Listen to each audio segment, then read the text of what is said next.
All right,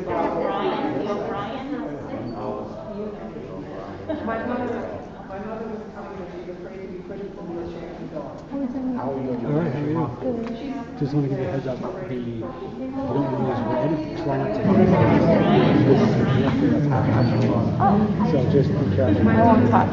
No, you do hesitation, right? Yeah, I'll just click. Yeah, just click. Okay. I mean, don't. I mean, if you're I got you. You can touch it, just don't. You know, some people are like, oh. I won't get touched. No, this is just. No, thank you. Got it. No. Thank you. Yeah. Yeah, just click. Okay. I mean, don't. I mean, if you're I got you. You can touch it, just don't. You know, some people are like, oh. I won't get touched. No, this is just. No, thank you. No. Thank you. Yeah. Yeah, just click. I mean, don't. Joe, Marissa, Amy and Ron, committee reports, Ron.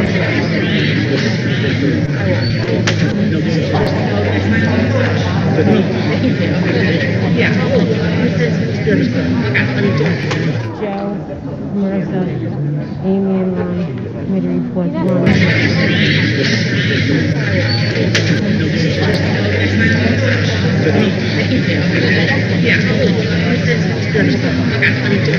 Joe, Marissa, Amy and Ron, committee reports, Ron.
Good?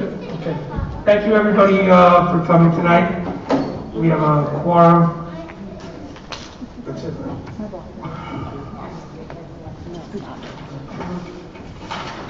I'm on the wrong page.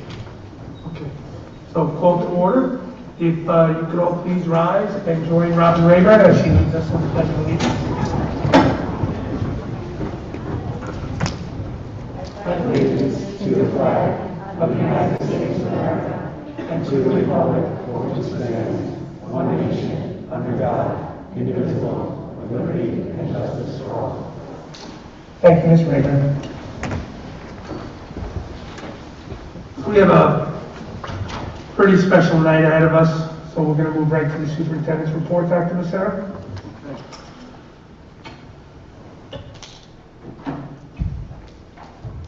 Thank you, George.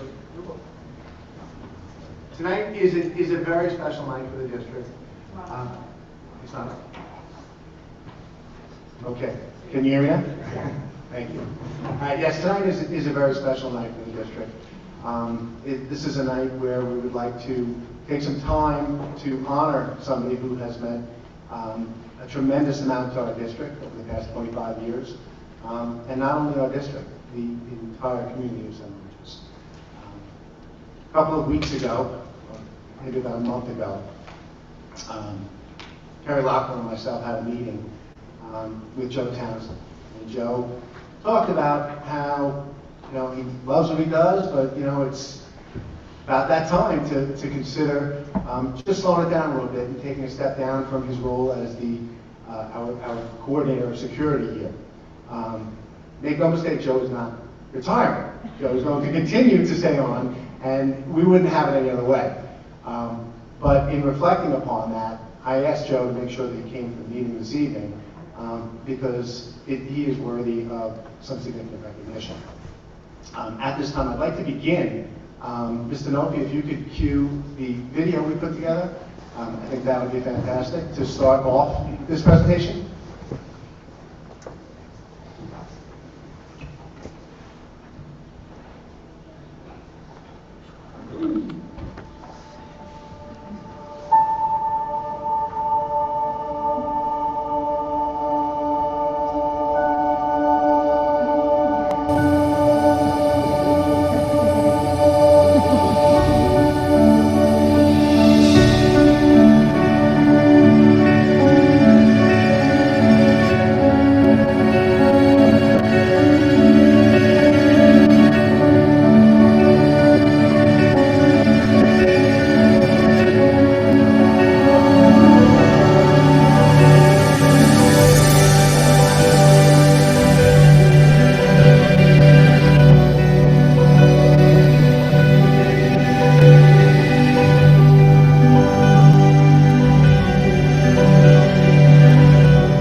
Just a bunch of wonderful pictures and memories throughout the years. A couple of particular note that I particularly like are the one picture, the second picture in the reel was actually from the 1961 St. Regis yearbook. And that's the one where Joe was all the way on the left. And he was the manager of our basketball team. And so I think it's great to look back, and you don't recognize him because he didn't have a mustache. Just a little bit of peach fuzz back then, Joe. but certainly, you know, an entire life spent in the community and always wanted to give back. What people don't know is that when an alarm goes off, whether it's because of a spider or a break-in even, in the middle of the night, there's one person who's always come down here, and that's Joe Townsend, getting out of bed, coming down to the district to let us know that, hey, everything's okay at the school. And I don't think ever once would he ever even consider putting in for overtime for something like that, because he just always saw it as his commitment and his love for this district and his love for the kids of St. Mauritius. The other picture I like is I think about the third picture, because above it there's a little sign. It's a little kind of quote from Joe, and you probably everyone missed it, but it says, "What's in the can, young fella?" and I have to laugh because when I first got the job as superintendent, you know, you think, hey, you're the guy that's in charge, you're going to walk around. But when you meet Joe Townsend, Joe says, "How you doing, young fella?" I quickly knew my place. So Joe, tonight is about you, and I would like to ask you to come down here. I'd like to present a couple things, and we also have a very, very special guest within our midst here. While many of the people here, Joe, are here to honor you, I'd like you to come down and I'd like to present you with a couple of things.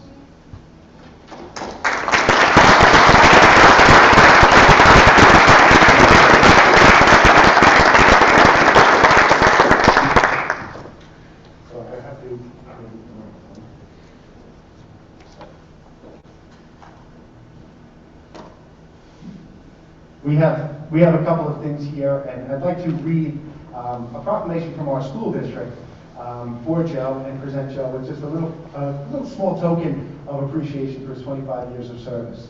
The proclamation reads, "In recognition of 25 years of dedicated service, whereas students are the future, and by investing in them today, we are ensuring a better world for tomorrow. And whereas families deserve to feel confident that their children attend schools that are safe learning environments, and whereas Mr. Joseph Townsend has spent 25 years committed to ensuring the St. Mauritius schools remain a safe environment for students, teachers, and school staff, and whereas Mr. Joseph Townsend has been instrumental in establishing a model security program for the St. Mauritius School District, and whereas Mr. Joseph Townsend has resided his entire life in St. Mauritius community and has given selflessly back to his community, and whereas the St. Mauritius School District endeavors to recognize Mr. Townsend's invaluable contributions for over 25 years of service. Resolved that the St. Mauritius School District celebrates and acknowledges the accomplishments of Mr. Townsend and his efforts to improve the safety and security for the students and staff in our schools, and offers gratitude to him for his contributions to our community, not just on this day, but at every opportunity for the last 25 years. Therefore, be it known that the St. Mauritius School District most gratefully honors Joseph Townsend on the 17th day of November in the year 2021 on the occasion of recognizing dedicated service in the County of Suffolk, State of New York, and commend him for his professional contributions to us. So,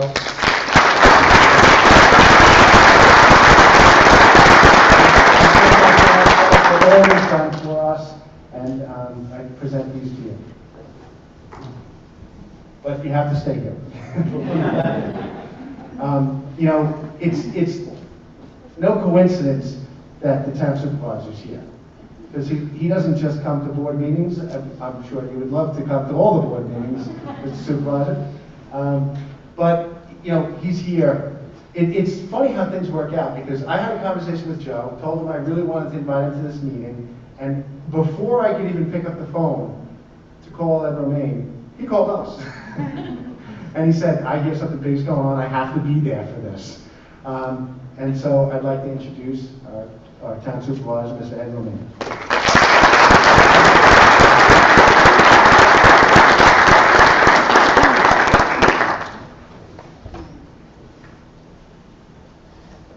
I'm here for my friend Joe, who I've known for many, many years.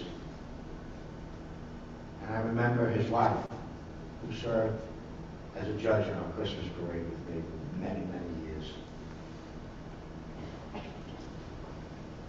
You know, you live in a small town, you get to know people. Joe Townsend graduated from Santa Rich's High School in 1962. In 1967, he joined the sheriff's office. He rose to the rank of deputy sheriff investigator, and became president of that association, or organization of deputy sheriff investigators. And he served in that department for more than 25 years. He served from 65 to 96. And he left there and he came here on March 5th of 1996 and became director of security. But in between, in 1965, he joined our fire department. He is still an active member. From 1971 to 1977, he was chief of our fire department. And in 1981, he was named as Fireman of the Year by the Santa Rich's Fire Department. And I'm sure we all remember that he served for 25 years on our Board of Fire Commissioners. And now, after his, I guess, second career, being a deputy sheriff and coming here and helping the school district, he's retiring as director of security. Joe is one of those people that makes Santa Rich's such a special place. Also, he keeps tabs on his neighbor for me. He's Eddie Morris on Fox Finish. And he does. I gotta watch it.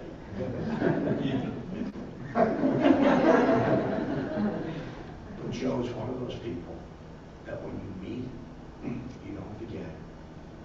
Impressive person. And I'll tell you, this town is so much better for his service, the school district. And while I'm at it, I want to thank all of our school board members. This has to be one of the most thankless jobs. And I know the time and effort and dedication that all of them bring, and our superintendent. So thank you. But you have, and I think everyone knows, a special employee here in the school district. So God bless you, Joe.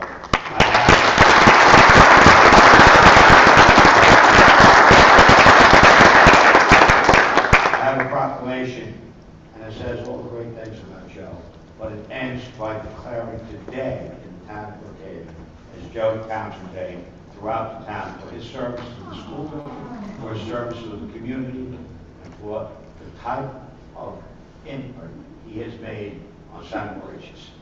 We are a much better community because of your service, Joe. Thank you so much.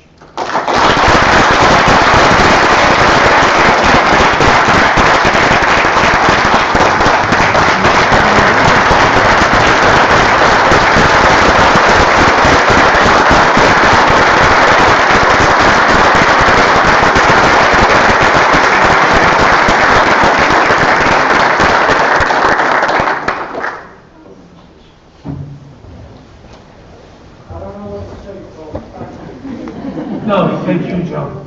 Nothing too sorry. Oh, this is about the third time I've done this. So I really appreciate it.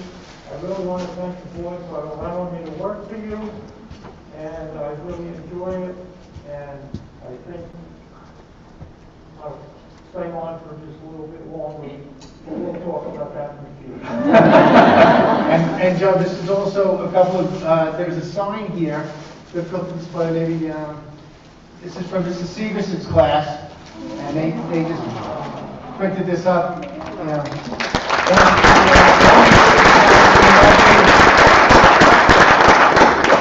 And, you know, it wouldn't be right if we didn't give you some swag from the school store. I don't know if you have anything that says Santa Rich's on it. Maybe a little something else. Thank Thank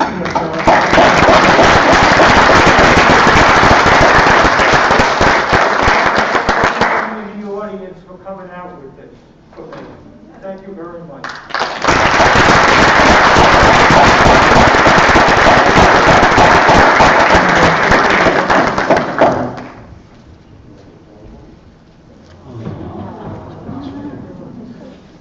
Gary, can we get a picture with Joe with his family? Joe, can you come on down, your family, can we get a picture of all of you? Joe? Thank you. Joe, I thought you only called me young fellow.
Okay, we do have a couple of other presentations that we're making. Recognizing the hour, if anyone was here, just supporting Joe, we understand that. But we do have a couple of other presentations that we're going to be getting set up for right now. So if you need to leave, that's fine. But we will be doing two presentations, one for the high school, which will be a presentation by Ms. Mangonia and Ms. Roberts, and another one by Dr. Meyer and myself. So we will begin with Dr. Meyer, and we will get started.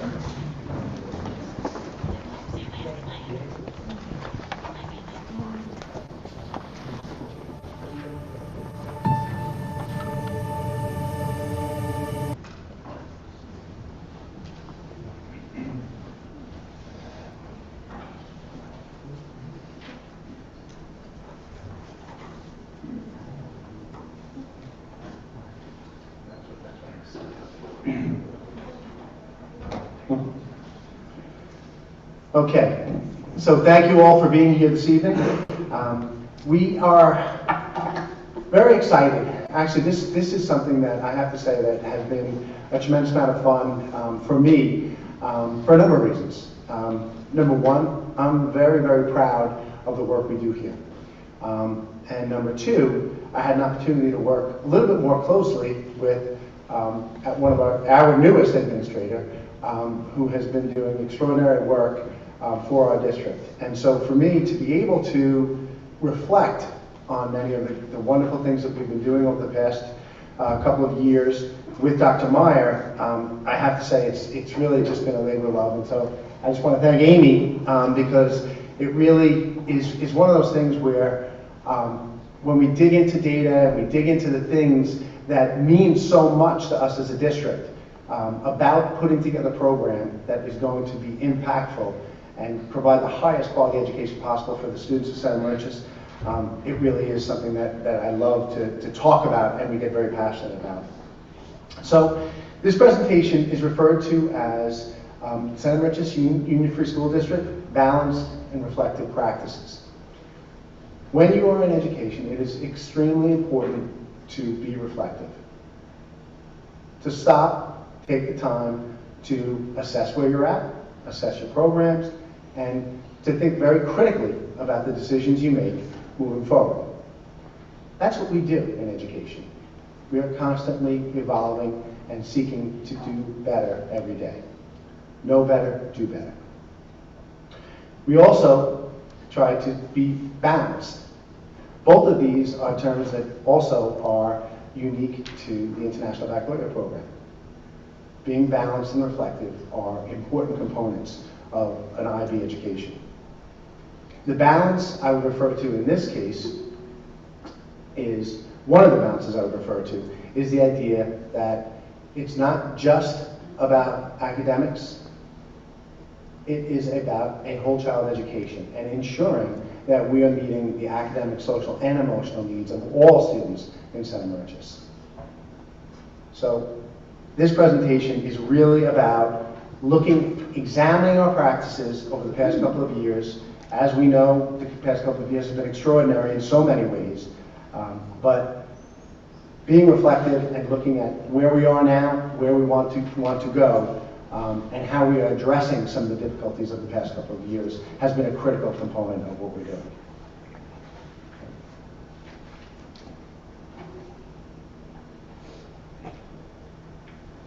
So as many of you know, our district has invested a significant amount of time and energy around the International Baccalaureate program. And it's in this program that all of our buildings are committing to our role as educators of global citizens sharing a common humanity. And one of the things that Dr. Mosseri and I did as we were preparing this presentation is we wanted to really practice what we're asking our students to do. And so we chose 3 of the learner profile attributes that are at the heart of the IB program in our presentation tonight. And that is, we are inquirers, we are balanced, and we are reflective. And we really thought that these profile attributes were indicative of the work that we engaged in as we looked at the data across the district, looked at the status of where our curriculum instruction and assessment are, and sort of project where we want to go and how we're going to get there. So everything we do, we don't just make decisions in a vacuum. We spent some significant time over the summer in a Board of Education retreat talking about what our Board of Education goals are. These are typically evolving goals. They started, in my tenure here, it's been 3 years now of establishing Board of Education goals. And so this year we do have 5 overarching goals, and you can see them up here. This idea of creating 21st century learning environments. And what we mean by that is that we need to provide environments that are supportive of a high quality 21st century education. That means that we are looking at our facilities and putting together a capital plan that makes sense. Things like an energy performance contract to make sure that we are being cost effective and efficient in everything we do. Looking at some of the protocols we put in place to make sure that students stay safe in our environment, and certainly providing technology resources and making sure that whatever we provide in technology resources to provide that 21st century learning experience are leveraged appropriately, but not only that, that it is sustainable, that we're not one hit with technology and then we can't keep up with what we put out there. So that is our first goal. The second goal that the Board of Education put up was fiscal and educational solvency in a tax cap environment. Basically being very cognizant of all the restraints we have and making sure that we are putting together a financial plan that makes sense for our district so that we can support that high quality education but do it at a cost that the taxpayers can afford. So along those lines, we have developed a reserve plan to make sure that our reserves are healthy moving forward. We have updated our four-year financial plan, and Ms. Laughlin has done a remarkable job of managing our finances over the past several years. So we are, as I said, making sure that our technology resources and acquisition of those resources is sustainable as well. Number 3 is this idea of students as self-directed learners. And students as self-directed learners is important because that is what IB is all about. We want students to understand that they have control over their destinies, they have control over their learning, and making sure that the things we do and the education we provide to kids is not to tell them what to think, but teach them how to think. And so students as self-directed learners remains a key goal of ours at Center Merchants. Moving forward, the fourth one is communication and community engagement. Making sure that we're out in front of the community and we are keeping you updated, keeping you informed at all times about all things related to our schools and our community.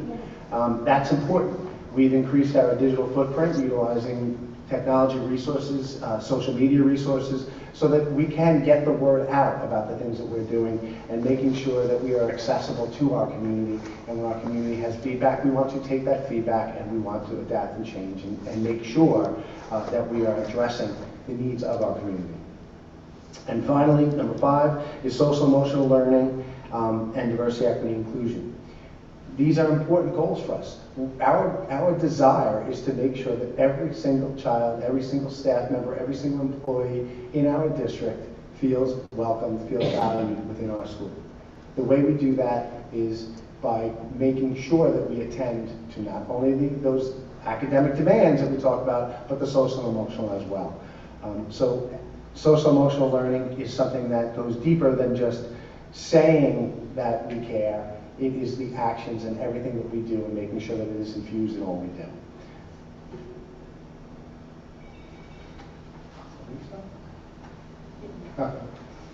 Trying to. So we have, when we talk about the dimensions of student wellness, and we talk about the social, academic, and emotional. And if you recall, when I first started with the slide, it said academic, social, emotional.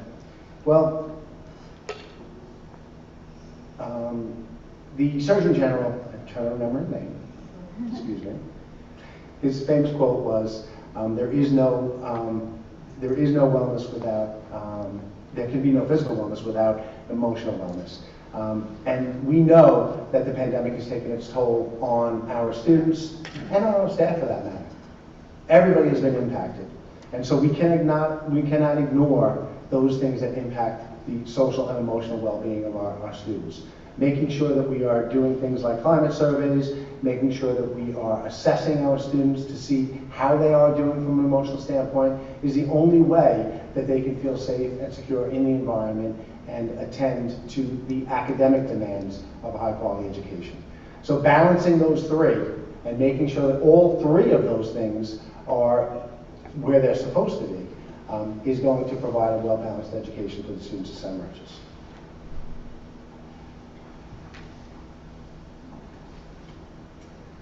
So understanding the importance of that balance for our students, we've titled this slide, St. Regis Schools by the Numbers. And I'd like to take you just through some of the different points that we sort of use to look at that balance for our students. What opportunities, what learning experiences are available in those three areas, and are we doing a good job helping to look at that balance and check in on the wellness of our student body as a whole, our student body in each building, in each class, and as individuals. So the first point, we have 1,572 students in our district. That is 1,508 K through 12 students, and then we have 4 full-time, all-day pre-K in our district as well. That is a new program for this year. There are 1,412 mobile devices deployed for learning. In grades 2 through 12, there are one-to-one Chromebooks available for learning in school, and in grades 5 through 12, these devices are made available at home as well. In alignment with our Board of Education goal, we will be fully one-to-one K through 12 by the spring of 2022. That third point of data, more than ever before, we have evidence that our students are challenging themselves with rigorous coursework. We have 51 IB, AP, and college level courses available through our high school course catalog. That is 11 different areas in IB, 19-year-long courses, 17 in AP, and 15 through the Suffolk Beacon and SUNY Farmingdale programs. This includes 4 courses that are co-seated as both AB and IB, and those courses are art, biology, English language, and environmental science. Our students have the opportunity to select from 77 clubs K through 12, 15 at our elementary school, 18 at our middle school, and 44 at our high school. And we're strengthening our efforts to expose students to these experiences. This year, for the first time ever, we offered a club fair in which high school administration sort of shared the access to those clubs to build awareness and enrollment in those experiences and really have students connect with the larger Center Marches School District community. In athletics, students can participate in 61 interscholastic teams, 7 through 12. That's 60 to 65% of our students are engaged in at least one sport across their experience here. 218 students are in our 4 through 12 performing arts program in either band or chorus. 119 in band, 118 in chorus, and 114 dual performers. The last bullet on this slide is the number of English language learners. Our numbers since July have gone from 97 to 129 students. That's a 33% increase since the beginning of the summer in our English language learners. And we're doing lots of things that we will share later to support those learners and their families in our Center Marches community. One last point related to that is we have a Parent-Child Plus program. We're fortunate enough to have that in our district. And currently we have 16 families that are enrolled in this program, which uses education to engage toddlers and their parents in the opportunity to explore early literacy.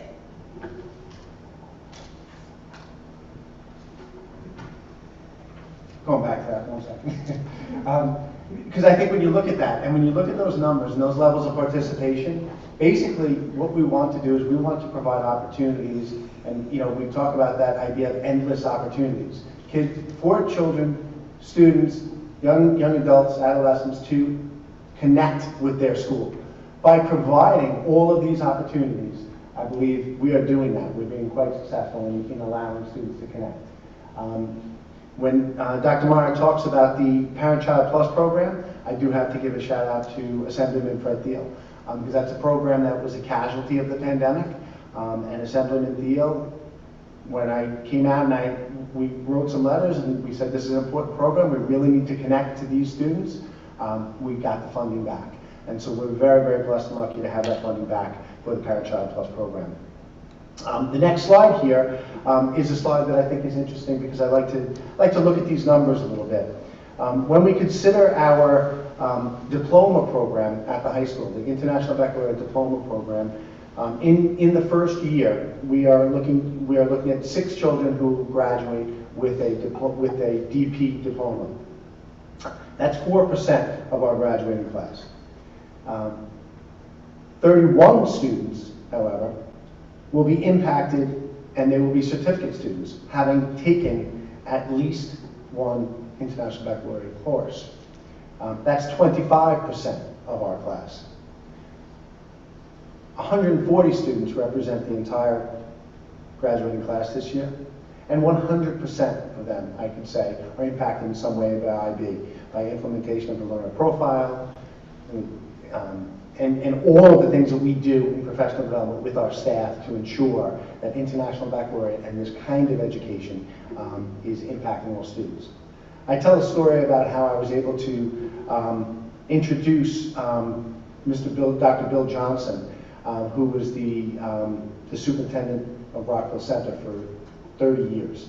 Rockville Center was a district that we actually went on visitations to see the International Baccalaureate in practice.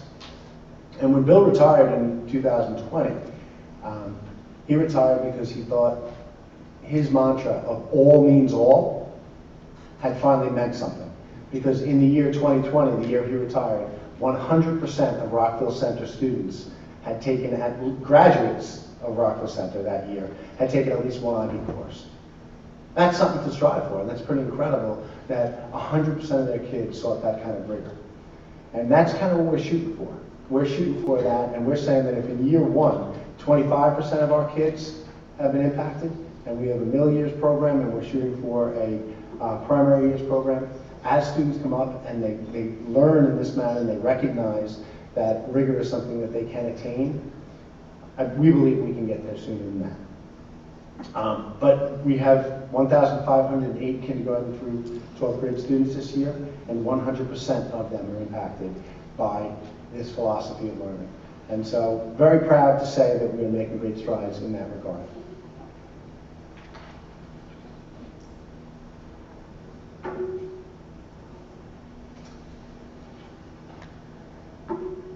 So we've talked a lot about IB and what opportunities it affords for the students, but it also affords our educators opportunity. In the approaches to teaching, in the implementation of experiences that promote action and agency, as we reflect on all of these practices, as we reflect on the multiple data points that we presented earlier in the presentation, our educators are engaged in high-quality collaborative conversations, professional development about what are best practices in the classroom for curriculum instruction and assessment. So at Clayton Huey Elementary School, and you'll see our symbol is growing in color. We're getting there. We're working towards authorization. Teachers are engaged in ongoing professional development around the essential agreements, around structures that are the foundation for the primary years program, as they collaborate on transdisciplinary curriculum writing in their grade level teams. At the middle school and high school level, our teachers are working collaboratively to strengthen the IB continuum of learning for K through 12 or for 6 through 12 in their buildings. And they're engaged in conversations about assessment, the use of rubrics, and the promotion of student agency and efficacy by our students in the classroom.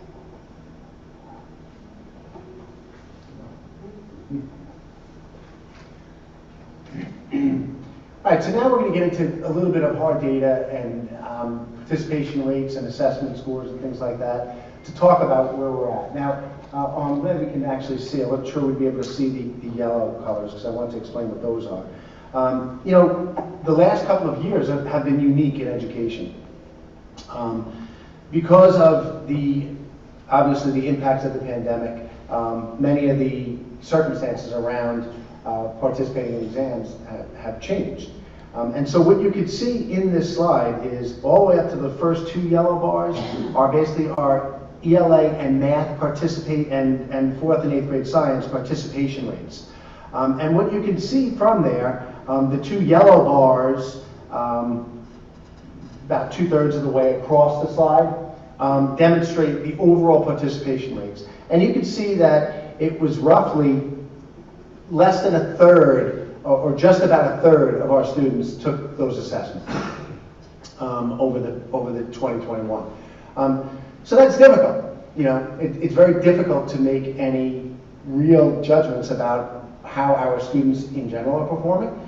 Individuals, we can potentially look at some of that data and find out how individual students are doing, but it's hard to assess a school-wide system when your participation rates are below 30% or at 30%.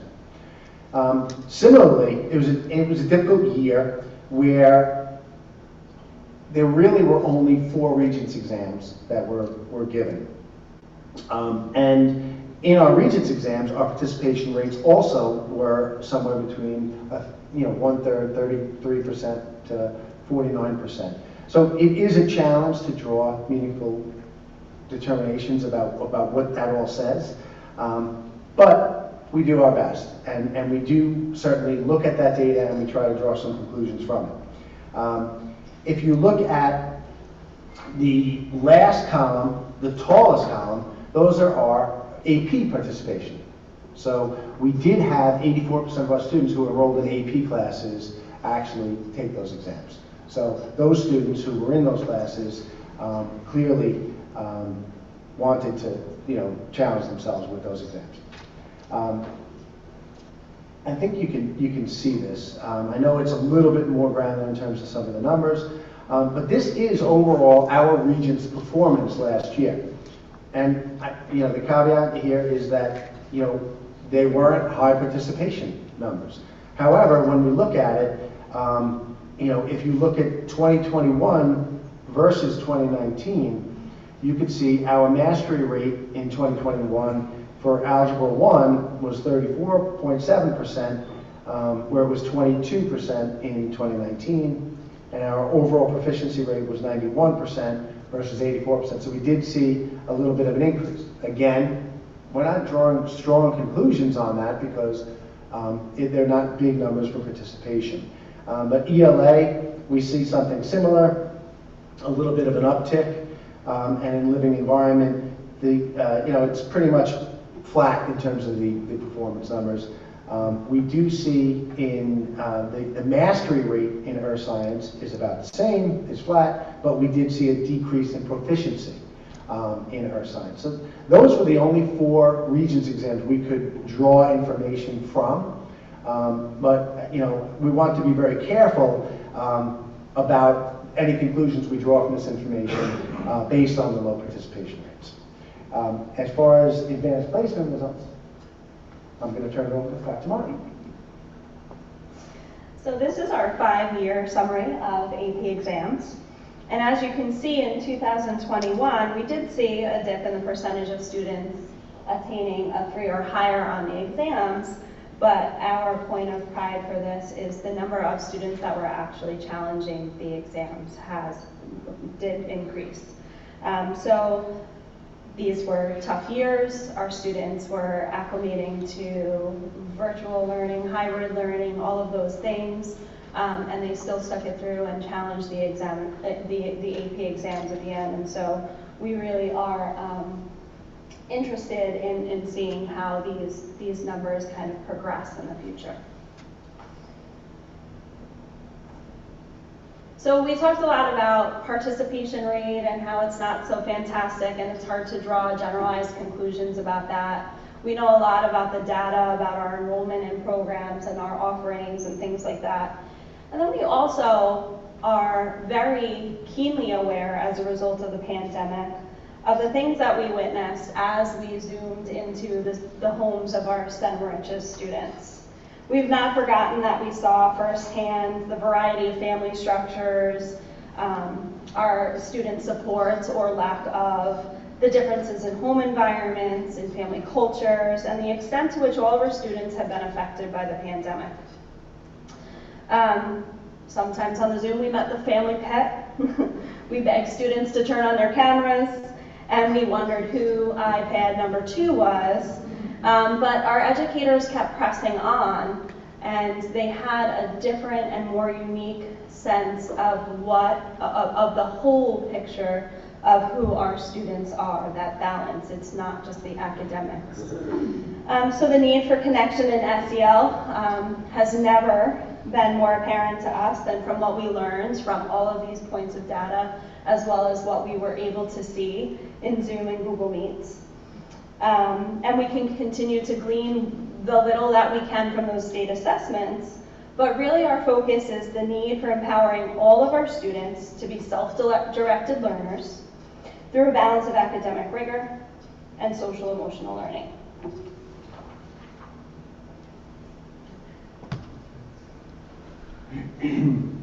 So, again, as we reflect, we recognize that some of the data that we're pulling out of the typical assessments we might use, the 3 to 8 assessments in math and ELA and the 4th grade and 8th grade science exams, as well as Regents exams, while we're not getting the kind of reliable data, be assured that we are assessing in our own schools.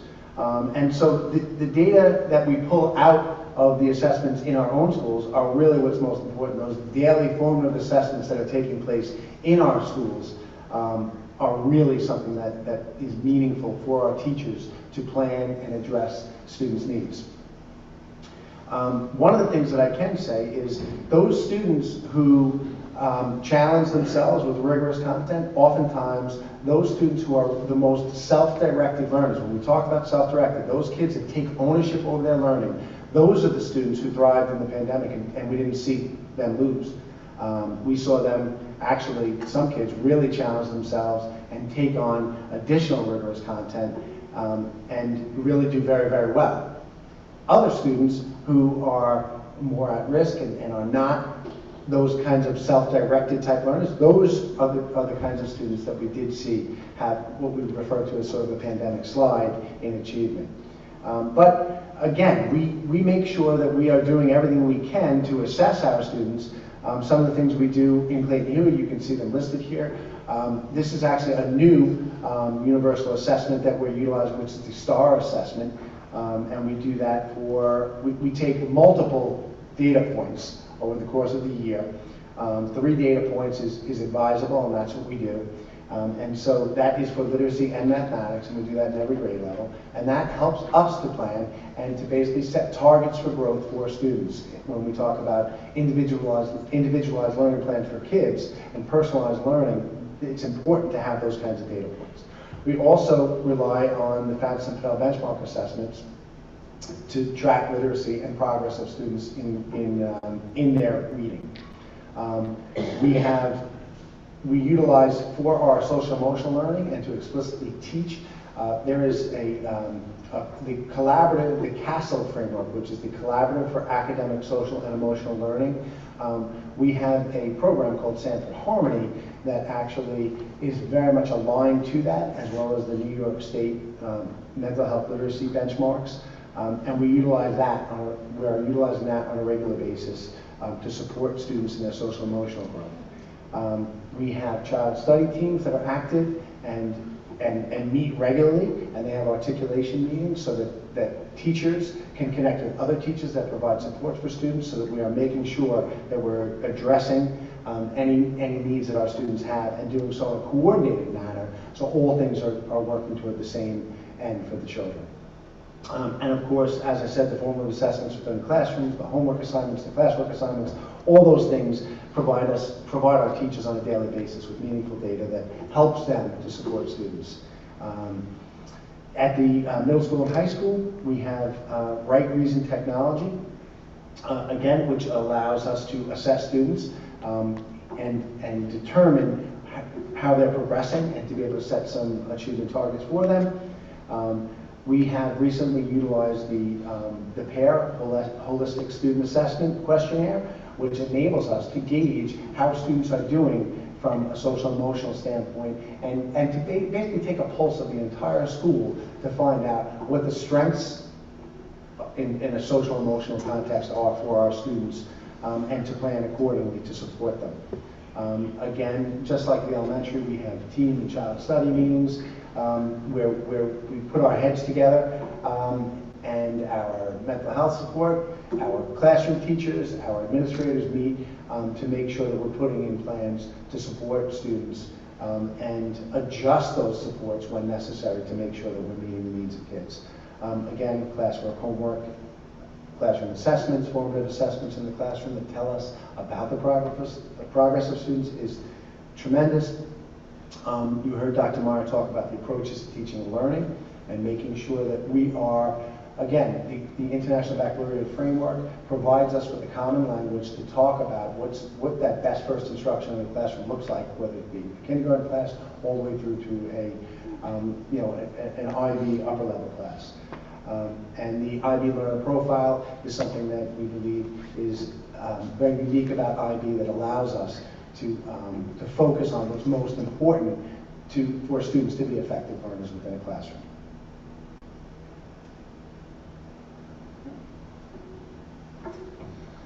So with all those points for reflection for our STEM Riches team, here are some of the enhancements to teaching and learning that are new for this year. So we have AIS providers in all buildings, additional ENL support for our booming population. We have an ELL Family Connection program, which is world-class.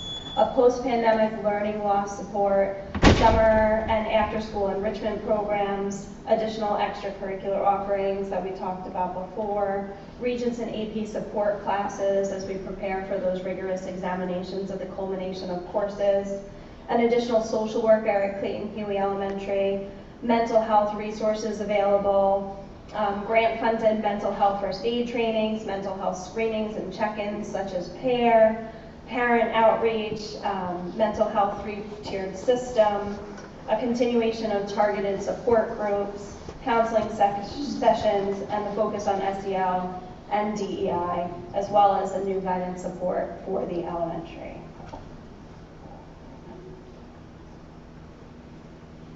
So when this came up, I said to Amy, I said, that's a superintendent slide because it's the points of pride, and I get to talk about that. You know, and I think that there really is a lot of pride, and there's a lot of pride in the great things that we're accomplishing. When you look at the New York State Public High School Athletic Association School of Distinction Award, we're going to be having a ceremony, and some of the local legislators are going to be coming to our district. And Mr. Thode is coordinating that, and I thank you for that, Jeremy. But you know, that's a pretty special award. That's not, you know, this is the second year in a row. And I think it's fantastic that we can celebrate county championships, going up, you know, competing for state championships, competing in county championships, competing in Long Island championships with our sports teams. But what really gets me excited is the fact that in order to get this award, and this is the highest award that New York State Public High School Athletic Association gives out, 100% of our teams need to be scholar athlete teams. So all of those varsity teams we have, every single team, 75% of the kids on those teams have a GPA of 90 or above. And that's remarkable. That's a credit to placing academics at the forefront and students who we have, when Dr. Meyer talks about 60 to 65% of our kids participating in athletics, performing at that level of academic achievement, I'm just beside myself happy to see kids engaged in positive outlets and performing that way academically. Really fantastic. This year we will have 22 AP scholars with College Board. That's a fantastic amount. And that basically is students that have to receive a 3 or higher on at least 3 AP exams. So that's not something that's very easy to achieve. 3 AP exams and 3 or higher. So that's fantastic that we have 22 students that have challenged themselves and had been able to make that. For another year, I'm not sure how many in a row, but since I guess 2018, and I believe that was the year that they started it, we are one of the, recognized as the best community for music education.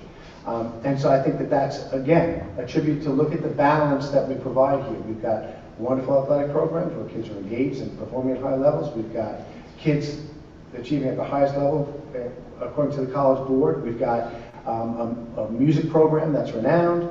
And then we're focused on some of those other things. We're focused on the things that make our community better, like getting a no place for hate designation in our elementary school and working toward that in our middle school and high school so that all people feel welcome and supported in our schools.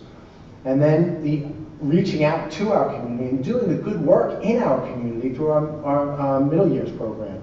And I know Dr. Reggio is very, very proud of all of the work that the students did last year to make sure that they were going out there and doing meaningful things to give back to their community.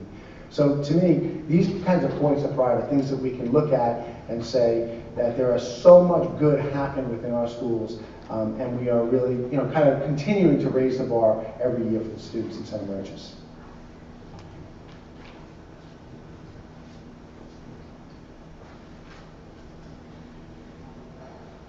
So our middle and high school students participated in PAIR, and PAIR is a self-report tool that is used to promote social-emotional learning. It provides us with a portrait of unique challenges and strengths of our student body as a whole, as well as at the individual student level. But the power of PAIR is really in what we can do with that information. And so there's a toolkit that provides the definitions of each challenge or strength, the common behaviors for educators to be aware of, and the actions to take as a whole school or program at the individual class level and at the individual student level. This tool is not a diagnostic, but it does give us a pulse on what our students are experiencing and provides resources for every educator to assist students with building on their strengths and working on their challenges. So last spring, 445 of our students in grades 6 through 12 took the PAIR, HSA, and SDQ. And then this fall, 632 students took the same assessment. And these areas of strengths and strengths and challenges are here.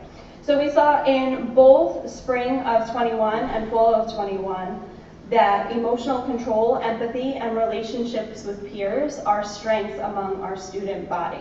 These were very common there were responses in the survey that were very common and pointing to these strengths as our student body, for our student body.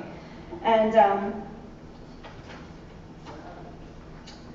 I'm sure we have multiple examples of, that we can cite on the individual level of all of our students' empathy, relationships, and poise in the face of adversity and the celebration of accomplishments. And so what's really interesting for our educators is as we dove into this data, one of the things that our teachers shared with us is like, yes, we know this about our students, and it's wonderful to have some information that kind of confirms what we're seeing in the classroom and actually helps us to address those areas of strengths and help to raise students even higher, and to also help to deal with the challenges that some of our students may be experiencing. So the challenges did change slightly over the course of the two administrations, but the two common were assertiveness and learning interest. We have dug into this data at every level, at the whole building, at the class, at the individual level. And one of the things that the folks from PAIR, we've also consulted with them, have shared with us is that learning interest is one of those things that they're seeing is higher post-pandemic, right? So our students kind of endured something, and it looks different for every child, but this is a common theme across this data set. And the other thing that PAIR really, we were really happy to hear was that when we looked at our data and we looked at the number of students who are experiencing levels of challenge, we tend to be lower than many of our district's colleagues in other districts. We're about 5% lower. And what we really determined as a team and what we really attribute that to is sort of that San Mauritius by the numbers slide, right? All of those experiences that our students have to engage in the larger community. And it's not just about academics, but it is about that balanced San Mauritius experience.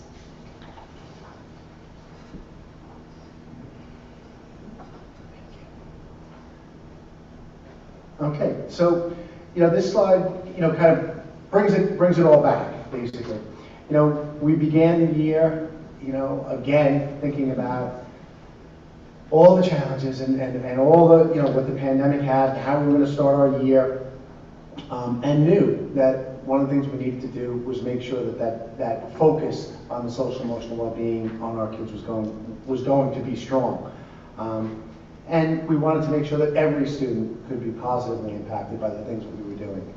So, again, when we look at this idea of these aren't just words that we refer to that come out of IB. This is what we believe. We believe that at San Mauritius we are inquirers. We do want to inquire. We want to ask the difficult questions. We want to find out what are the things that we need to be examining to make sure that we are providing that high-quality education. And that we are balanced. At San Mauritius, we are continuing to make sure that everything is in balance for our students, for our staff members, so that we can be successful. And finally, being reflective and making sure that at San Mauritius, we are constantly reflective, constantly thinking about the things that we're doing and making sure that we are the caring environment where students can thrive. And that's where, those kind of hashtags come in, that we want all kids in our school, no matter who those children are that walk into those doors, to feel like CM cares. And so the hashtag CM cares is what it's about. When you look at the points of pride, that's about knowing that taking the lessons learned from the pandemic, leveraging those kinds of resources and teaching methodologies that we had to learn out of necessity to get through those difficult times, and tying them into the traditional strength of our teachers really makes us create an even stronger learning environment for all students, and that's where our kids thrive, and we see them thriving in so many ways. So those are the hashtags we use for our social media, are the hashtag CM Cares and hashtag CM Thrives. So I'd like to take this opportunity to thank you all for listening and, to our presentation. We hope that this kind of provide some real good information about the kinds of things, the focus of our program, how everything we do here relates back to those Board of Education goals that we began with, and that we really feel so positive and optimistic about the future of Sunrise just due to many of the things that we've been put in place. And I'd like to thank Dr. Meyer for her efforts to support and work with me on this presentation. Thank you very much.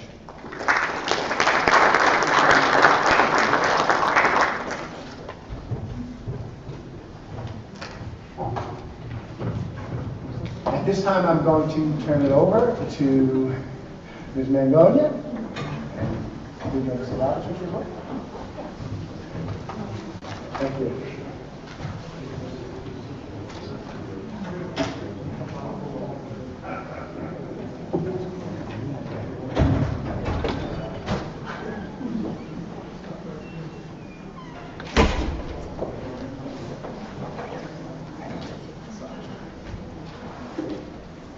Good evening.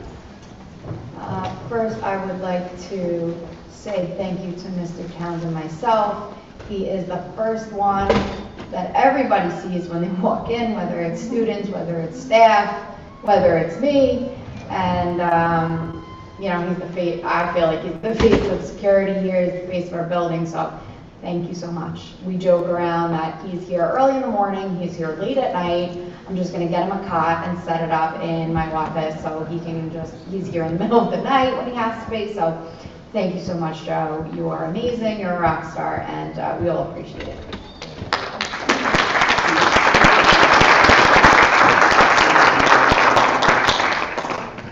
Now, one of the things that when we did talk with our Board of Education, with our teachers, with our students, a main thing that we wanted to focus on was reconnecting with our kids. Our students were out of the building for so long, some of them longer than others, depending on whether or not they came back during hybrid learning. It was really hard to get them back and feel connected. So one of the things that I had a vision that we were going to get all of our kids to join something, join a sport, join a club. A lot of our students here, as you saw in the numbers, participate in our sports, which is great. It's amazing. There's a lot of kids, though, who need something else to connect with. And I started to realize that we have a lot of great opportunities for our kids, but they don't always know about it. They don't always know what clubs are running, when they're running, how they're running, who's in charge of it. So let's have a club fair. That's what we kind of decided that we were going to do. And part of in my mind, the best part of this is at first when I was talking to the advisors were kind of saying like, okay, what periods do I have to be there? Am I going to get coverage? Things like that. No. You're going to explain the process to the kids, but the kids are going to run the tables. The kids are going to tell each other, their peers, what their club is about. They're going to make the posters. They're going to have those conversations, and that's what happened. They ran the day, and I was glad that it went very well. So I'm just going to do a little bit of bragging that our kids did such a great job. So basically we ran it as a club fair. Each period, a different grade level went down, and each club had 2 to 3 students that were kind of running the table each period. So one of the things that I take great pride in, we have 7 honor societies here. The newest honor society is the Art Honor Society. It's pretty amazing that our academics are at this level and we give our students the opportunity. If you notice, our students, when they graduate, they have all of the courts, right? They love those courts. And it's really a testament to the work that they do, the work that our advisors do. And so I'm proud of our kids for taking part in it. I'm really thankful that we are able to provide them these opportunities. So as we went through, our art club came and they didn't just talk about art, they showed their art. Right? They had other kids come up to them and say, oh wow, that looks really cool. When do you guys meet? Where do you meet? They have a running list now. All of these different clubs have a running list of these kids that now want to partake. So the enrollment for the clubs has grown and the connection has therefore grown. CM Impact is one of our clubs, our newer clubs. And the picture up there is from last year. They did a food drive during St. Patrick's Day. Well, right now they're also doing a food drive. And they did a fundraiser, and they're able to provide at least, as of right now, at least 4 turkeys for families in the community. So they're giving back right to our community, and that's what this is all about. We have the Bible Club. Our students, they lead their own charge. They have actually raised money to donate goats. Now, I got a very big education on how, like, the quality of goat milk and how healthy it is and how it can even then be sold so that they can have money for medication. I mean, I got a full lesson. So we have already over 4 goats that are going to be donated on behalf of Santa Maria School District. So, you know, our clubs aren't just there to go and hang out after school. They're all doing something. They're all making a meaningful impact on our community. Our book club right now, along with reading some great books, they're running a book drive. So they're helping our community grow. We have, as you saw in the numbers, we have a lot of growth in our English language learner population. So one of the things that our book club and the English Honor Society are doing is they're actually asking and requesting for bilingual books as well. So yes, you can donate gently used books, but there are also our, you know, I love our school store. Our school store just sponsored and purchased a few of these bilingual books that we had kind of put out there. So now with our family liaison program, we can put those books in the hands of our community members that really need them and really could use them. So our book club, yes, they're reading some great books, but they're also providing so much more than that.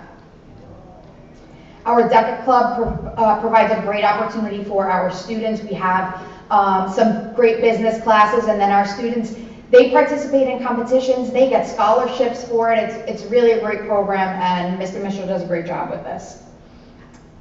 Our drama club. Now, Grease was amazing. Not many schools were able to have a musical. Not many schools were able to figure out how to do it and pull it off, but we did. We did, and it was amazing. And if you went, you know exactly what I'm talking about. The great thing, too, is that we're doing a drama club now. It's not just a musical anymore. We are now going year long. So we have like 40 kids that stay after school and partake with Ms. Harkin in the drama club that they don't necessarily even have to do the musical at the, you know, in March or in May. And that used to be the case. It was kind of like a one or none. And now there's so much more to it. So we were able to grow that program. We have a student who wanted to run an ecology club, convinced a teacher to be the advisor, and set it up himself. Wrote all the paperwork that he needed to do to you know, pitch it, and that's the best part of this.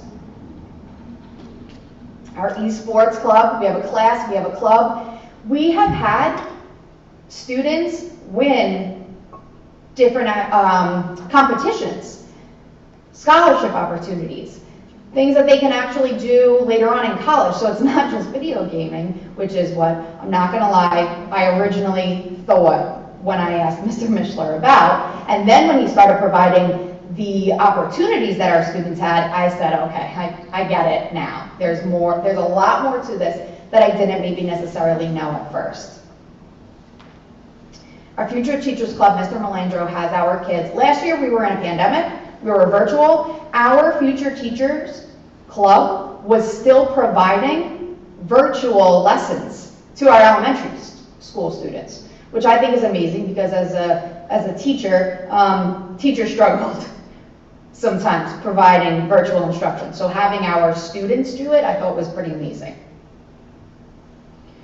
We have the GSA, which is our Gender and Sexuality Alliance. Our students take pride in being open-minded and accepting and inclusive, and this is one of those clubs that really does just that, and inclusive of everyone, allies. It really doesn't matter. It's just a happy place to be. Our mindfulness and yoga club. So they did set up a yoga mat, and some of them did partake in yoga exercises.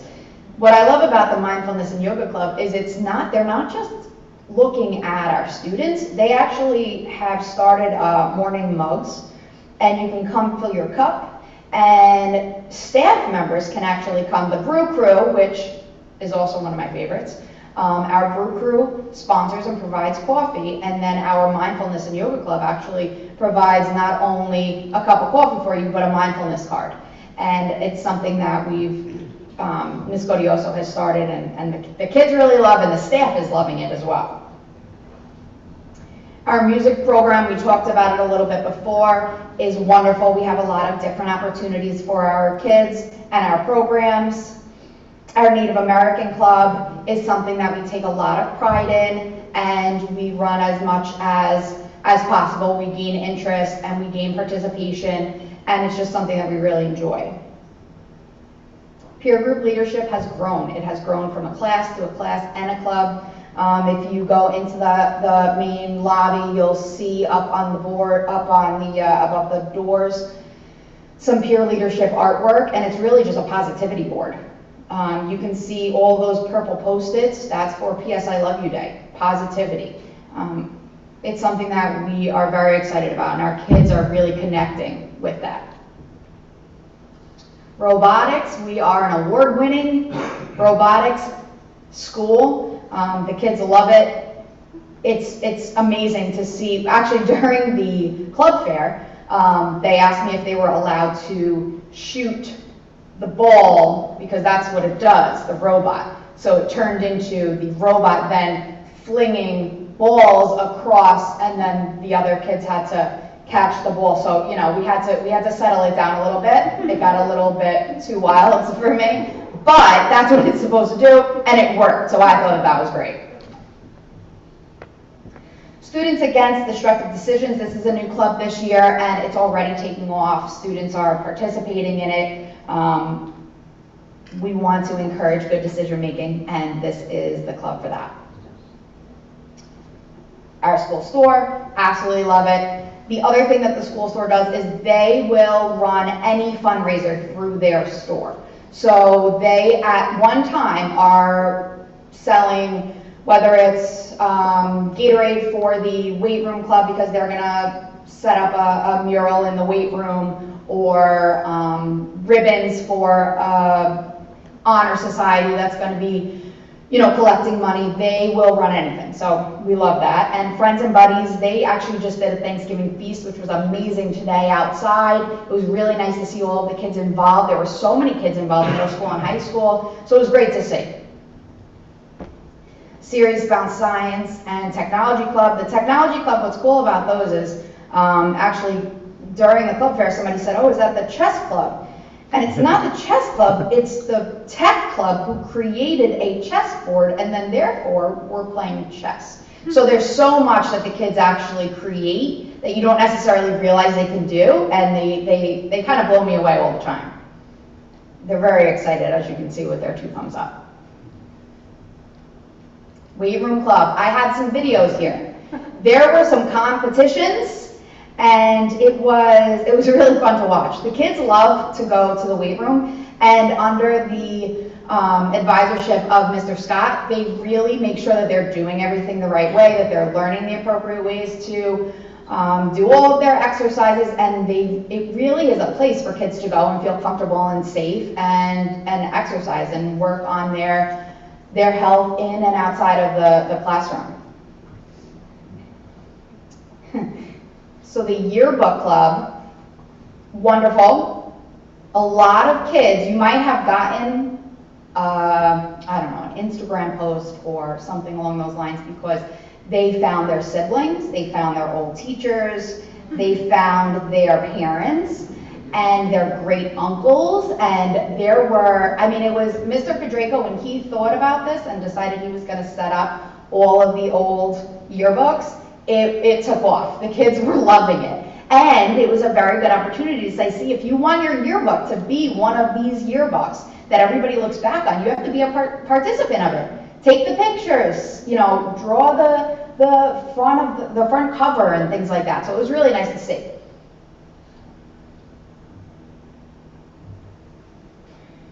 Okay, so that's basically what we wanted for our students to be involved. We wanted our kids to really partake and come back to school is basically what we wanted, right?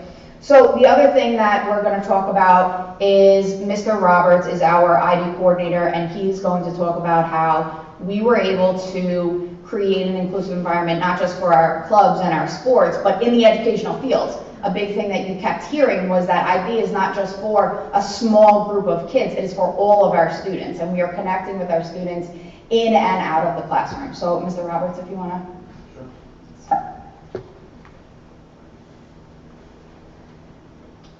First off, I want to thank the Board of Education and the administration.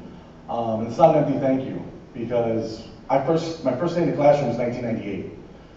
To put that in context, when Mr. Downs called me a young fellow, it was true. And I remember being a new teacher and being excited, and I was sitting in this auditorium next to a great teacher, Ellen Zemansky, and it was a presentation by a superintendent, and I was ready to go. And she said, Rich, you're now a weebie. And I said, what?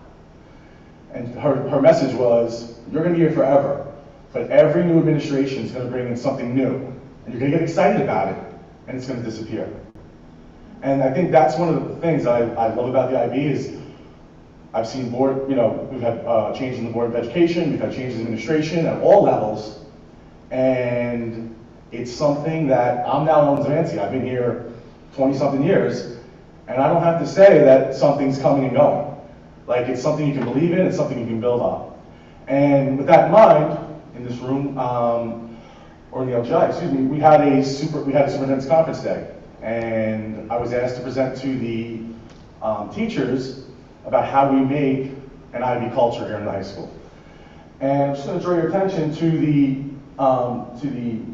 core there. And you'll notice that there's many, many elements to it.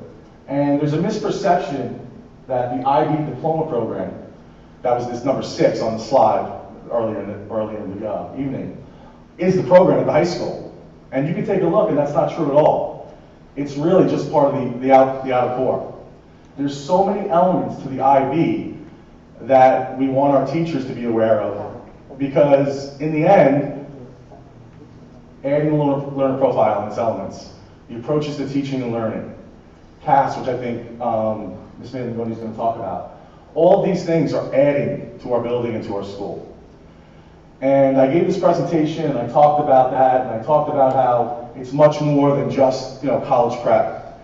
And one of the most meaningful things for me of that day was a special education teacher came to me, excited, like genuinely excited.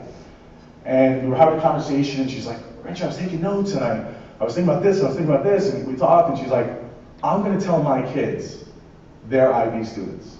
And I said, they are. That's exactly the point.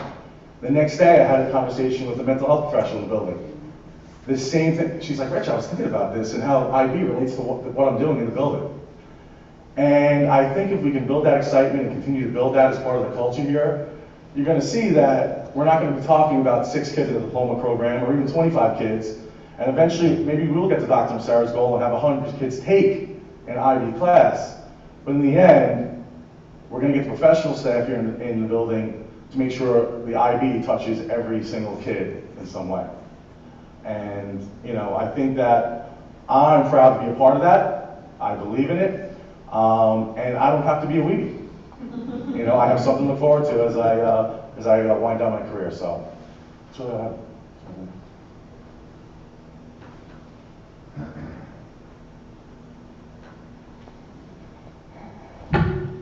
Mr. Roberts is pretty awesome, and he's doing a great job as the coordinator, the IB coordinator. And my favorite part now is I get to brag about 2 of our students. That's I'm not gonna lie, that's why I came here tonight. No.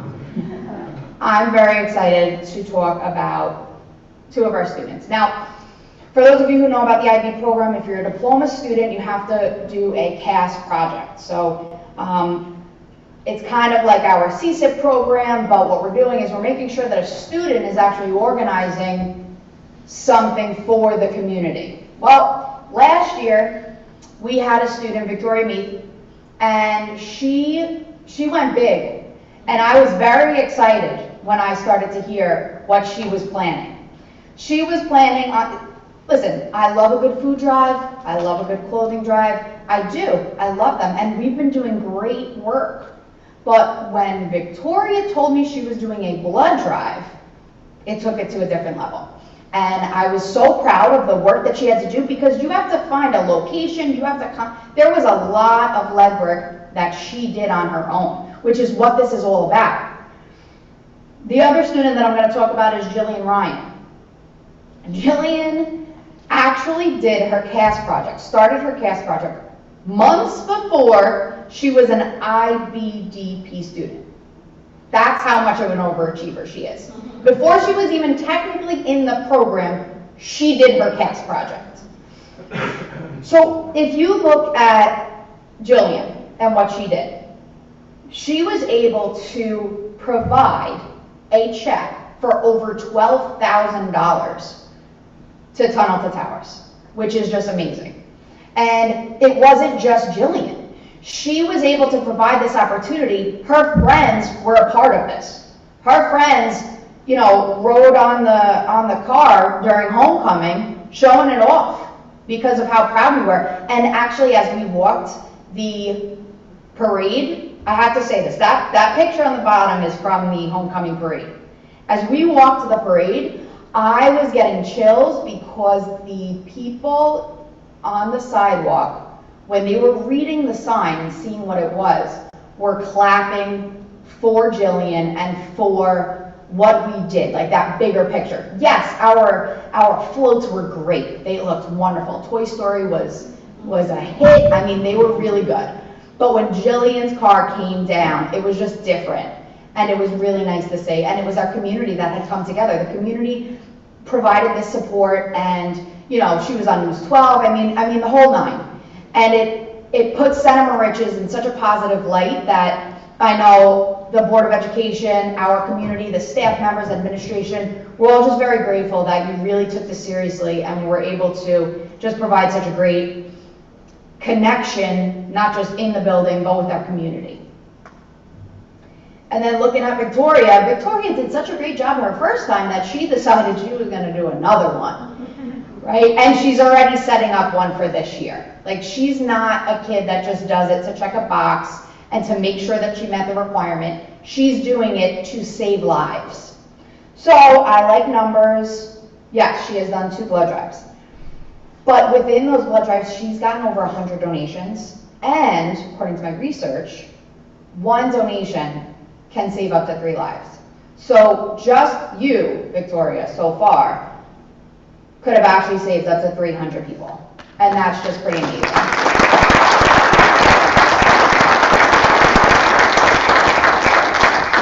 So I did drag you both out here so that I was able to say that. And if it's okay with everyone, if you could just both stand up so that we can thank you appropriately.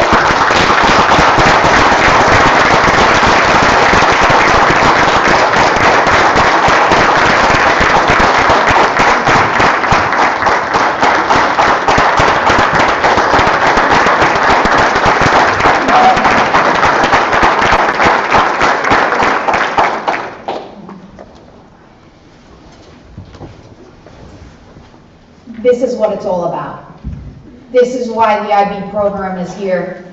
Not so that a couple of kids get the diploma, which is great, and that number is going to grow, but so that we connect with our community. We make a bigger difference. We change the world, and our kids are doing that. And I'm very proud of you too. And you know what? To be honest, I could have had a bunch of kids here, and we could have done this all night. But you know,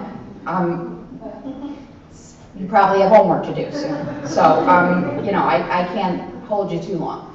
But I just wanted to say thank you on behalf of the staff, to you two. And I want to say thank you to the Board of Education for giving us the opportunity to provide such a great moment for our kids to shine. So thank you too, especially. And yeah, that's it. And thank you, Rich. Thank you, Mr. Roberts.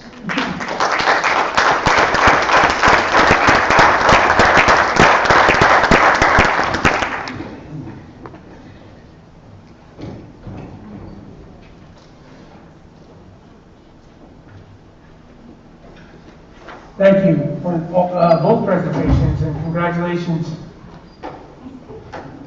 on your CAS project, is that what it is? Yes? Great stuff, thank you very much. I think that's committee reports now? Yes, sir? Yes, but I have, again, just continuing on some of the points of pride, just to talk a little bit about our athletic teams and the fall season that they had. Several teams made the playoffs this fall. The football team made playoffs, boys soccer, girls tennis, and girls volleyball all made playoffs. We had Suffolk County champions in boys cross country, girls cross country, and girls soccer. So congratulations to the teams, those three teams for winning Suffolk County championships. And we also had some New York State championship participants, obviously boys cross country and girls cross country. But we have Jack Broich, who will be competing in golf in June. So he's going to take a little bit more time to practice and be ready for June. But Noel Jordan, this Friday and Saturday, will be competing at the New York State, for the New York State Championships. So congratulations to all our athletes that had a fantastic fall season.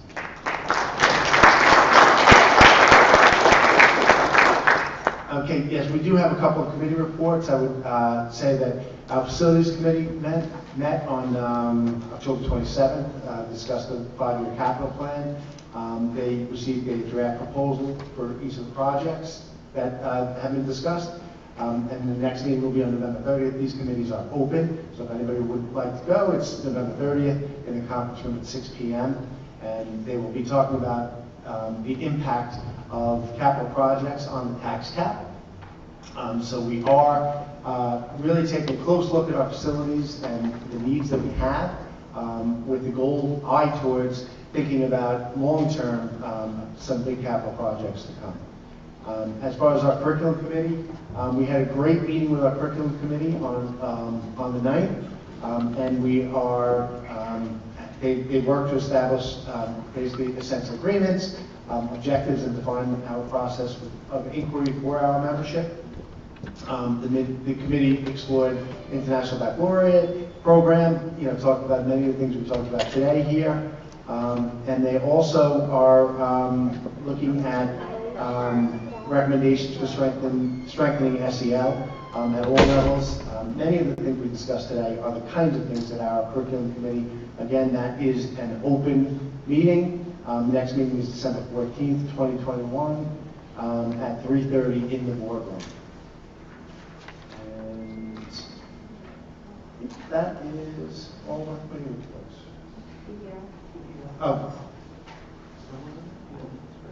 Oh, yes, Steve, I'm sorry. Yes, the DEI committee met, and the committee was introduced to. We actually have these DEI liaisons now this year, which is fantastic. And there's one in each of our buildings. As always, Dr. Soto provided a meaningful video for them to watch, a Simon Sinek video, understanding the why, which is critically important to anyone to understand why the work we do is so important. The committee responded to their own reasons for joining the committee and had a conversation around that. And they reviewed the work from last year and talked about the 3 initiatives that we've got going with the BOST, COSA, and professional development for the year. Dr. Soto is sending out a Google survey to establish a convenient time for everyone to be able to meet and to come up with a decision on that. The next meeting will be Thursday, November 18th at 3:30, and that's going to be via Zoom, which enables everyone to be able to participate, much more convenient. Thank you. And just a reminder, the committees are open to anybody who's interested in doing the committee work, and there's no membership fee. So, no membership fee. We're waiving it this year, so. If you have interest in any of the committees that we run here through the district, please feel free to join. That brings us to questions and comments regarding tonight's agenda only. There will be time for public questions about anything later, but this is only about tonight's agenda. Yep, come on down to the microphone. There's a sign. Do we need? Okay. Hi, Tiffany. How are you? My question, first of all, I want to thank you all for your presentation about the social emotional well-being of the students. I think that that is amazing information to know as a parent, to know that that's a priority of the district right now. With that being said, I would like to know if it is a goal of the board and the district, if they're going to be looking at the use of taking away recess and rec for students, and how that can impact social emotional well-being as you go through those goals. As you know, recess being taken away is kind of an antiquated process. Children do need recess, and oftentimes the kids who need that recess are the ones who are the ones getting it taken away. So I think it's important, if it's something as a committee, you can kind of look into that and see if it can be a real decision. Or, you know, it's kind of confusing when a student comes from one classroom and there's different sets of rules where recess is taken away, and then they have another teacher where it's not taken away. So I think that there needs to be some more conciseness with that. So that's just kind of what I wanted to bring to the table with that. If you guys can kind of consider that with the social emotional well-being of the students. Yeah, I think. Go ahead. Sorry, Erin, Shannon? Yeah, thank you so much. Thank you. Thank you for that. I absolutely appreciate that. You know, I mean, when I look at the social emotional well-being of kids, absolutely we think about all of these kinds of things, and I think that it's not just about one thing, right? It's not just about what we're teaching kids at the youngest levels and some of the things that we're bringing in, but we do need to examine things like our code of conduct, things like and trying to bring in more restorative practices as opposed to more draconian punishments and things like that. So 100% on board with that. Those are conversations we're having internally, and when things like that come up, there are absolutely conversations that we can have internally. So I appreciate you making this discussion. Thank you very much. Anyone else? Questions or comments for tonight's agenda?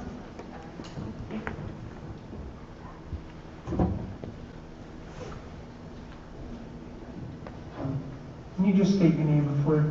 Sure. Thank you. Melanie McCarthy. And looking at the pair testing, the first time it was done last spring, there wasn't really much, I don't feel like there was a lot of information that the parents got ahead of time. There was a little blurb on the website at one point, but I don't feel like we were really like, there was no email blast or no text blast about it. And when I started asking my son about some of the questions, they seemed pretty interesting, but as a parent, I would like to know what the questions were, and I'd like to know what his responses were. So I've been asking the school for months if I can get my son's responses, and now it's October, and that was done in the spring. So I was just wondering when the parents were going to be, giving the testing information, answers, because based on what he told me, and based on the information you guys are gathering, I feel like the parents, you're asking my son questions that I would love to know his answers to those questions, because for the same reason that you guys are collecting that data, I think as parents that we should know that data as well. And I'm kind of getting stalemated with asking administrators for those answers, and I'm not really getting it. So I was just wondering what that plan was about. Yes, I mean, as far as the peer assessment is really, it is certainly not any kind of it's not a diagnostic. It doesn't really collect, it's more of a screening instrument. So it doesn't collect data that basically says anything other than gives us indicators about overall what our school, how our school is doing on a lot of these indicators. Well, but So, I'm not talking about the individual students. Right. So if you're asking him 70-something questions about his emotional state, Right. shouldn't we as the parents be privy to those answers? Absolutely, and we, some of the information in terms of the assessment itself and all that, there's proprietary things about that assessment that we don't necessarily we really can't share from the company itself. However, no, we absolutely want to be 100% on board, above board with everything. We want to give you whatever information you want. We're not trying to hide anything. We're really just interested in making sure that we are supporting kids and trying to take a pulse of the school to ensure that we're really meeting those social emotional needs of kids. So I apologize if you feel that you've been stalemated in your words. You're not answering my question. Are we going to get the questions and answers that our kids get? No, well, what I'm telling you is there are proprietary things about the assessment that we can't even give those to you. We don't have those necessarily. So when our kids are answering all these questions about their emotional state, you're saying that we are not going to get their answers? I'm not sure what we can give you. I will look into that. Then I would tend to opt him out of that then. If I can't be privy to what he's being asked and answered, why would he? Understood. And that's a fair statement. And what I can tell you is that we are, what we're doing here is not anything that we're trying to be deceptive. I don't even think that. No. So. Like they're at this tender age where knowing the answers to some of those questions, that would open up maybe conversations that we would have to send at home. Just to see, like, if he feels this way about this emotionally or that, I might, as his parent, not even know that he feels that way about that. And you know that talking to adolescents and pre-adolescents is not always easy. So I feel like that would be such valuable information, as valuable as it is to you as a school district, it's valuable to us as parents. So it's just confusing as to why that wouldn't be. So you're saying it's proprietary, that it's private information? The particular questions that are asked and all that kind of stuff, they don't share the actual assessment with us. But how is that possible if the kids are given a test and they're actually answering questions? How do you not know what their answers are? Well, what I'm saying is we can't share that. We can't just give the assessment out. It's not something that we can give to a parent or anyone else. So how come I haven't been told that when I've been asking about it? And again, this is the first time you've come to me, you've had this conversation with me. I can tell you, you can come see me, we can sit down and we can talk it through. I'm not even sure what school your child is in. Yeah. No, middle school, high school, and age and all that. So we can have further conversation about it, 100%. Okay, thank you. Thank you. That's messed up. Any other questions about tonight's agenda? Not once in my email. Okay, that brings us to the approval of minutes. Board of Ed is asked to accept the minutes of the following meeting as prepared by the district clerk. Minutes of the meeting of the Board of Ed on October 20th, 2021. Motion? Motion. Second? Second. All in favor? Yes. Motion carries unanimously.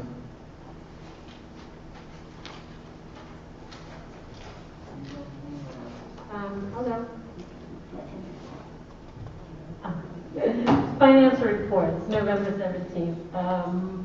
Be it resolved that the Board of Education, upon the recommendation of the Superintendent of Schools, accepts the following financial reports. A, Internal Claims Audit Report for October 2021. B, Treasurer's Report, October 2021. Budget Transfer Page 1, Budget Transfer Page 2. Motion. Motion.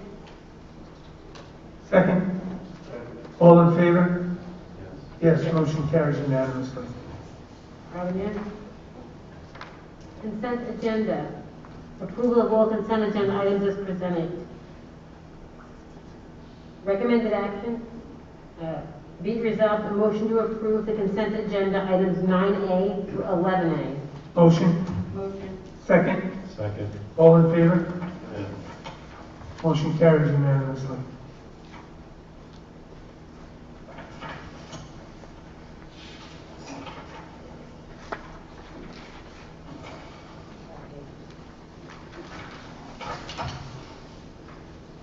Way back down to item 12. I think that's it, yep. So now it's time for the general public comment. If you have anything that you'd like to address with us, now would be the time.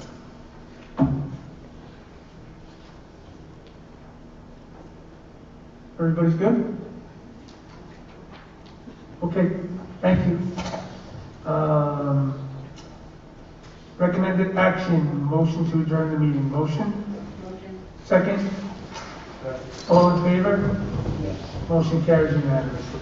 Next Board of Ed meeting will be Wednesday, December 15th, exactly at 6 o'clock, and action meeting approximately at 7 p.m. right here in the auditorium. Thank you for coming. Have a good night.